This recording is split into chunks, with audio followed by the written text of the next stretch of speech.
Ya, Assalamualaikum warahmatullahi wabarakatuh, pemirsa Sultan TV. Senang sekali kita berjumpa kembali dalam Berita Sultan Siang, edisi Jumat 30 Juli 2021.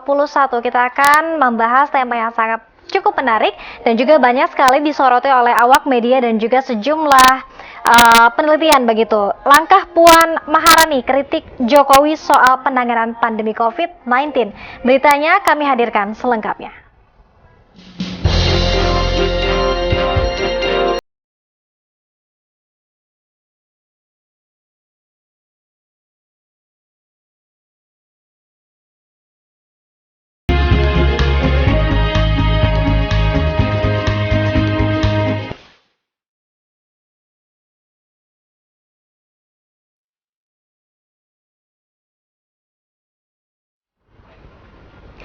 Ya, baik pemirsa Sultan TV, seperti kita ketahui bersama, akhir-akhir ini Ketua DPR RI Puan Maharani kerap menyoroti langkah kritis yang dilakukan oleh Presiden Republik Indonesia Joko Widodo terkait dengan penanganan COVID-19 di Indonesia. Terlebih kita ketahui bersama bahwa pandemi COVID telah melanda hampir 2 tahun di tanah air dan juga belum selesai. Lalu bagaimana pendapat dari para pengamat menyoal kritisasi yang diberikan oleh Puan Maharani kepada Bapak Presiden, yang kita ketahui juga bersama bahwa notabene Puan Maharani dan juga Joko Widodo adalah satu partai, yakni PDI Perjuangan. Kita telah terhubung di line Zoom meeting kita bersama Bang Ari Junaidi selaku Direktur Lembaga Kajian Politik Nusakom Pratama. Assalamualaikum Bang Ari. Waalaikumsalam, sehat semuanya? Sehat, Bang Ari sehat? Sehat. Baik, aktivitas sedang WFH atau seperti apa nih Bang Ari? Walaupun WFA, tapi tetap aktif, menulis, mengajar, serta meneliti. Itu yang saya lakukan. Baik, dan dalam keadaan sehat ya hari ini ya Bang Ari ya? Sehat. Oke, ini di Jakarta Bang Ari? Ya, saya kebetulan lagi di Jakarta. Ya. Oke, kita akan bahas tema yang cukup menarik dan barangkali seksi begitu ya Bang Arya untuk kita bicarakan terkait dengan langkah Ibu Ketua DPR RI, Ibu Puan Maharani yang belakangan kita lihat dan juga diangkat oleh awak media juga ini soal kritik terhadap langkah yang diambil oleh pemerintah Presiden Republik Indonesia Joko Widodo. Seperti apa nih Bang Ari? Ya, saya melihat bahwa apa yang disuarakan oleh Ketua DPR RI, dalam hal ini Bu Puan Maharani ya, itu sudah cukup menunjukkan kapasitasnya beliau sebagai Ketua DPR RI. Walaupun berasal dari biduk yang sama, berasal dari kapal yang sama, berasal dari perahu yang sama, yaitu PDI Perjuangan, tapi Puan Maharani telah mengartikulasikan politik secara cerdas gitu ya, bahwa penanganan COVID-19 ini memang harus memerlukan perhatian yang cukup ekstra dari semua jajaran, termasuk Presiden. Dan kita tahu sendiri gitu ya, bahwa pandemi ini tidak ada yang bisa memprediksikan kapan terakhirnya. Kita melihat gitu ya, walaupun sekarang di Jakarta Wisma Atlet sudah di posisi 38% daya tampungnya dan sudah mulai menurun, tapi pandemi COVID kan sudah bergeser ke Sumatera dan Kalimantan. Oleh karena itu apa yang ditegaskan oleh Ketua DPR RI harusnya menjadi semacam cambuk bagi pemerintah untuk terus selalu memperhatikan penanganan COVID. Dan yang kita lihat lagi adalah program vaksinasi yang sekarang ini masih sangat memprihatinkan angka sasaran tercapainya. Sasaran nasional di 208 juta. Padahal di program vaksinasi tahap pertama itu baru diterima oleh 47 juta jiwa. Artinya masih banyak yang harus dilakukan oleh pemerintah untuk mengejar kekebalan kelompok atau herd immunity. Oke, baik Bang Ari. Dan kalau kita lihat juga bahwa Ibu Puan sendiri, Ibu Ketua DPR RI ini memberikan catatan-catatan, banyak sekali catatan kritis kepada Bapak Presiden Republik Indonesia, Bapak Joko Widodo terkait dengan penanganan COVID-19. Selain mungkin tadi yang disebutkan oleh Bang Ari, apalagi sih kemudian yang dicatat penting oleh Ibu Puan, kemudian harus dievaluasi di tahun kedua pandemi ini? Hari ini saya memonitor bahwa Ketua DPR RI meminta Sekretariat DPR untuk menghentikan rencana isolasi mandiri untuk anggota DPR, tenaga ahli, dan ASN yang bekerja di lingkungan DPR RI untuk tidak menggunakan isolasi mandiri di hotel di Jakarta. Nah, ini menurut saya juga merupakan bentuk dari sense of crisis gitu ya, yang diminta oleh Presiden Jokowi. Ada rasa DPR ini harus tidak boleh berjarak dengan rakyat.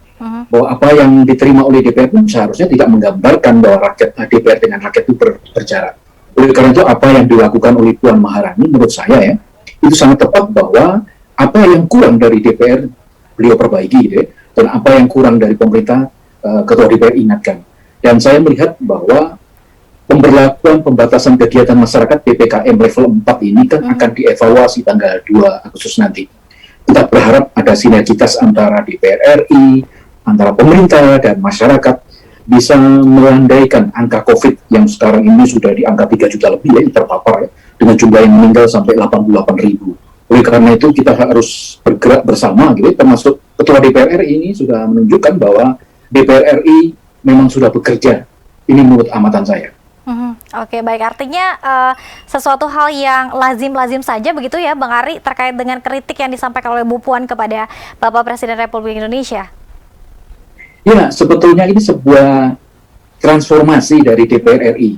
Kalau dulu DPR RI itu dianggap sebagai tukang stempel gitu ya, setiap kebijakan pemerintah disetujui. Karena dulu di era sebelum reformasi, seperti kita ketahui, kekuasaan yang begitu absolut dari Presiden Soeharto gitu ya, tidak mendapat checking and balances dari DPR RI. Oleh karena itu apa yang dilakukan oleh Puan Maharani sudah menunjukkan bahwa DPR mempunyai 3 tugas, diantaranya adalah legislasi, ada pengawasan, ada budgeting. Dan kali ini saya melihat pengawasan yang dilakukan oleh DPR RI sudah berjalan maksimal. Dan ini juga harus menjadi sinyal bahwa seluruh anggota DPR harusnya bisa seirama gitu ya, bahwa penanganan COVID ini harus mendapatkan dukungan semua pihak. Tidak boleh lagi ada DPR yang meminta rumah sakit khusus. Tidak boleh lagi ada anggota DPR yang meminta ICU khusus. Apalagi yang baru bertugas dari luar negeri tidak mau menolak adanya karantina untuk para pendatang dari luar negeri. Menurut saya ini merupakan langkah bagus dari DPR RI agar kepercayaan masyarakat terhadap DPR itu meningkat. Ini yang menjadi PR bersama. Ya. Dan ini yang sekarang ditunjukkan oleh Puan Maharani. Oke, baik. Termasuk ini untuk rancangan anggaran yang memang masih direfocusing untuk penanganan COVID-19, begitu ya, Bang Ari? Ya, karena kita harus memahami bahwa pemerintah selalu melakukan penambahan hutang baru, sehingga menambah beban keuangan negara. Ditambah lagi APBN tentu harus mengalami refocusing anggaran gitu ya, yang selama ini digunakan untuk infrastruktur, untuk kegiatan-kegiatan yang tidak esensial, kembali difokuskan, diperhatikan kembali kepada penanganan COVID. Dan kita melihat gitu ya, bahwa berat memang PPKM level 4 ini diterima oleh seluruh lapisan masyarakat. Dan yang perlu menjadi garis bawah, di underline gitu ya, bahwa pasokan oksigen di berbagai daerah ini mengalami kesulitan. Oleh karena itu apa yang dilakukan oleh DPR RI untuk mengingatkan kepada Presiden supaya penanganan COVID menjadi maksimal, itu yang harus dilakukan oleh DPR RI, dalam hal ini Ketua DPR RI Puan Maharani. Oke, baik. Bang Ari, kalau kita lihat juga di awak media dan juga sejumlah lini massa juga menyebutkan bahwa ini jangan-jangan kritik yang disampaikan oleh Bu Puan terhadap Bapak Presiden Republik Indonesia ini salah satu strategi untuk memanaskan dirinya begitu, dan juga up image-nya sebagai dari kader partai PDIP, kemudian juga disiapkan menuju Pilpres tahun 2024. Tanggapan Bang Ari bagaimana? Justru saya tidak melihat hal ini sebagai bentuk pemanasan atau warming up gitu ya, politik untuk menuju suksesi 2024. Kalau istilahnya Belanda masih jauh gitu ya. Tapi yang jelas ini menunjukkan bahwa ada kepedulian, ada perhatian dari semua kalangan termasuk DPR gitu ya, agar pemerintah fokus untuk menanggulangi penanganan COVID yang menurut saya kita akan menjadi epicentrum dunia. Nah, kita berharap gitu ya, kita reborn, kita bangkit kembali, dan ini yang menjadi tugas dari DPR RI untuk selalu mengingatkan, memeriksa, kemudian mengawasi supaya anggaran yang digunakan untuk COVID bisa berjalan sempurna. Apa gunanya Ibu Tri Risma marah-marah gitu ya? Apa gunanya bantuan demikian banyak digelontorkan kalau tidak tepat sasaran? Dan menurut saya pemerintah, Pak Jokowi gitu ya, dengan DPR RI ini memerlukan sebuah kerjasama yang bagus untuk COVID supaya bisa landai di tanah air ini. Amin. Menjadi harapan kita bersama begitu ya Bang Ari ya? Betul. Oke. Nah, kalau misalnya nih masyarakat dan juga mungkin yang seperti diberitakan oleh awak media dan juga media-media mainstream begitu, melihat bahwa jangan-jangan kritik yang disampaikan oleh Bu Puan ini adanya ketidakharmonisan antara Bu Puan dengan Pak Jokowi. Tanggapan Bang Ari seperti apa? Saya rasa ini juga tidak juga ya, karena hampir sebagian besar mayoritas anggota DPR RI adalah menjadi pendukung dari pemerintahan Pak Jokowi. Kursi-kursi besar, misalkan penguasaan kursi besar PDI Perjuangan, Gerindra, Golkar, Nasdem, PKB, itu merupakan gerbong yang sama di pemerintahan Jokowi. Dan menurut saya tidak ada friksi di antara eksekutif dan eksekutif dengan legislatif, dan saya tidak melihat gitu adanya friksi antara DPR RI dan presiden dalam hal ini. Justru saya melihat ini merupakan fungsi kenegaraan yang normal, yang dulu tidak kita temui di zaman sebelum reformasi. Nah, ini menjadi pandangan yang ambigu yang mengatakan bahwa kalau tidak dikritik, nah itu kan karena partai sama. Ini kalau dikritik, wah ini ada keretakan. Enggak, menurut saya ini merupakan sebuah dinamika yang memang harus kita pahami. Itulah yang sebetulnya harus berjalan antara fungsi checking, balances dari DPR dan pemerintah. Dan ini memang sudah berjalan, saya kira.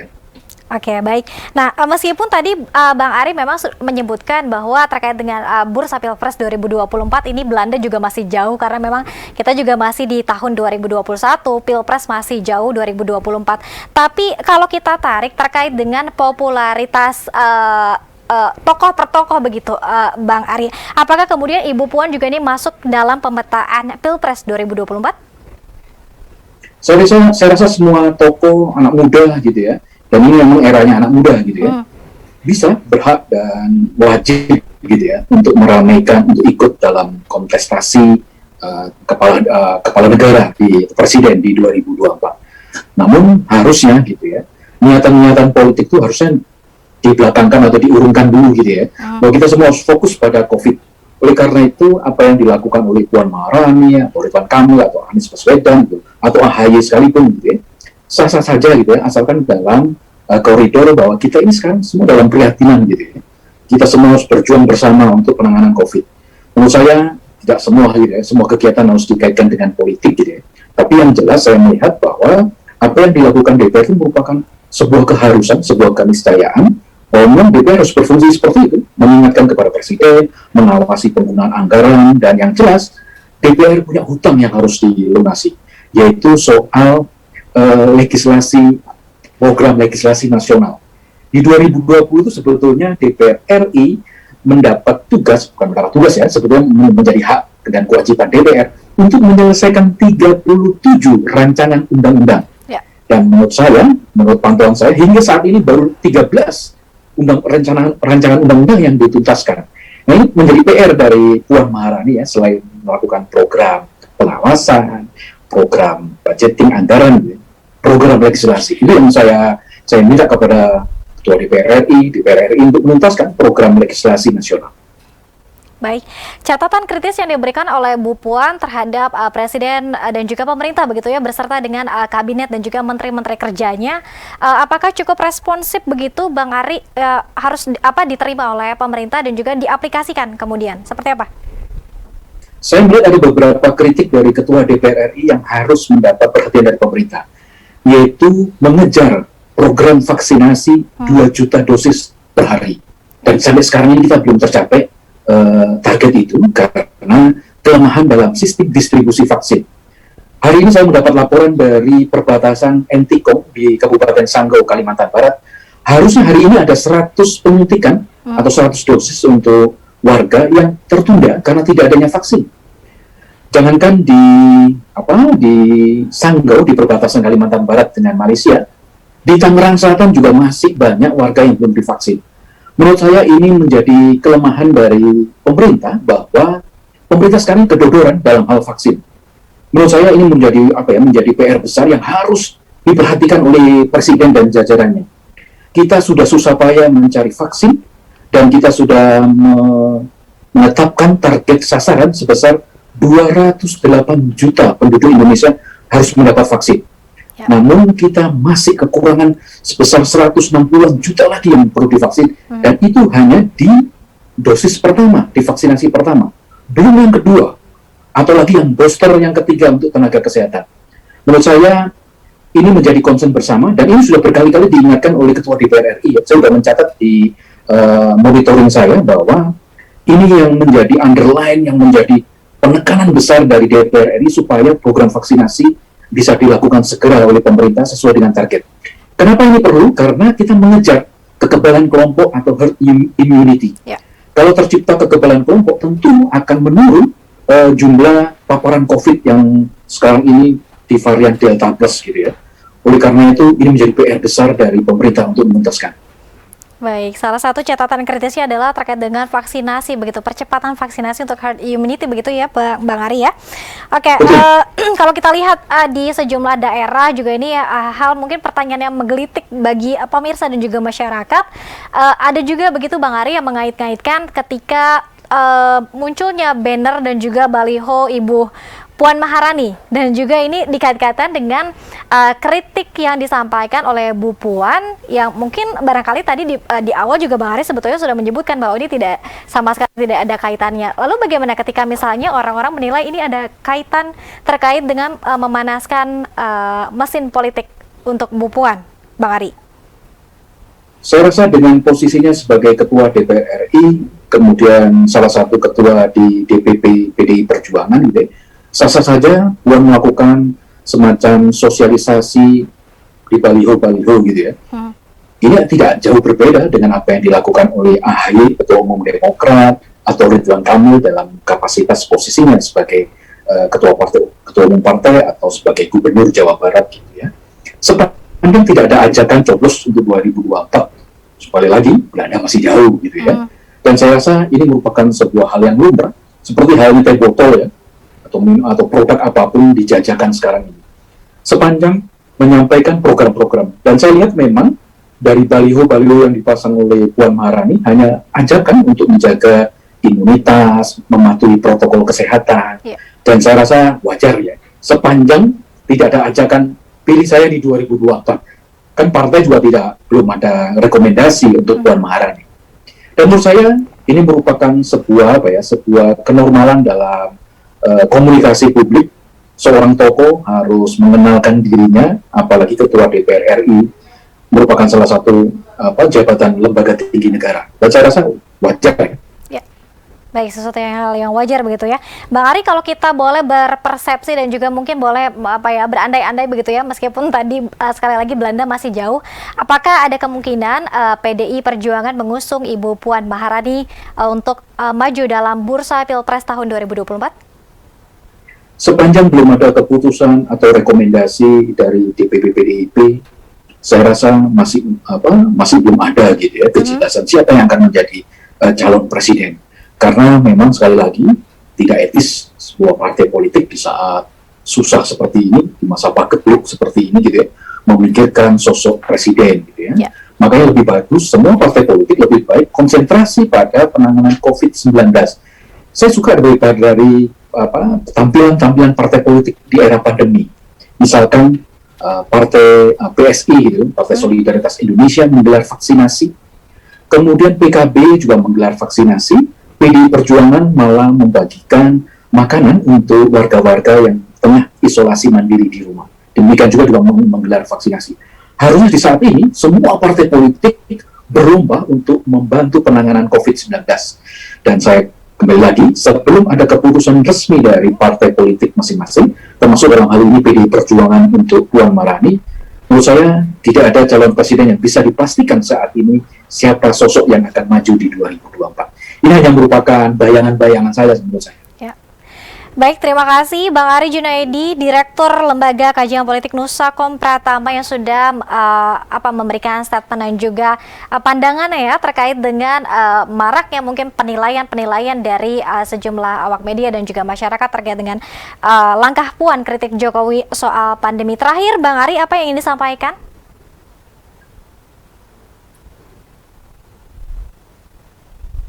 Saya rasa di masa pandemi sekarang ini, kita semua harus berkonsentrasi bersama untuk membantu penanganan COVID-19.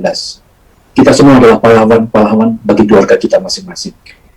Kita semua bisa melakukan kontribusi bagi negara ini, apa yang bisa kita lakukan sesuai dengan kapasitas kita masing-masing. Tidak perlu menunggu kaya seperti Aki Ditio dengan 2 triliun ya, tapi kita bisa membantu apa saja, termasuk membantu doa dan membantu pemerintah dalam hal ini mematuhi protokol kesehatan. Kita pasti bisa. Baik, terima kasih sekali lagi Bang Ari sudah mau berkenan meluangkan waktunya bersama Sultan TV. Sehat selalu dan juga selamat beraktivitas kembali Bang Ari. Baik, Assalamualaikum warahmatullahi wabarakatuh. Waalaikumsalam warahmatullahi wabarakatuh. Baik, pemirsa Sultan TV, terima kasih atas kebersamaan Anda. Tentunya nanti kita akan kembali lagi dalam berita Sultan lainnya. Akhir kata saya Dea Lintawangi beserta seluruh kerabat kerja pamit undur diri. Terima kasih atas kebersamaan Anda. Wassalamualaikum warahmatullahi wabarakatuh.